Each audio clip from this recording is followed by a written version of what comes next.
नाशिक लोकशाही न्यूजच्या 5व्या वर्धापन दिनानिमित्त सिन्नर तालुका जिल्हा नाशिक येथील तलाठी कार्यालयातील तलाठी बिन्नर दत्तू कारभारी यांनी शुभेच्छा दिल्या। यावेळी त्यांनी नाशिक लोकशाही न्यूजच्या कार्याचे कौतुक करत भविष्यातही निपक्ष पत्रकारितेद्वारे समाजातील प्रश्न प्रभावीपणे मांडत प्रगती करत राहावे अशा शुभेच्छा संपूर्ण टीमला दिल्या। नमस्कार, मी बिन्नर दत्तू कारभारी, ग्राम महसूल अधिकारी सिन्नर 2।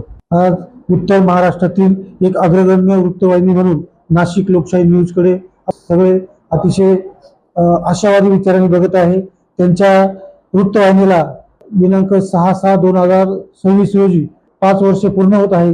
त्यानिमित्त त्यांनी भव्य असा कार्यक्रम मधुबन कॉलनी, मखमलाबाद नाका, साईबाबा मंदिराजवळ पंचवटी नाशिक येथे आयोजित केलेला आहे।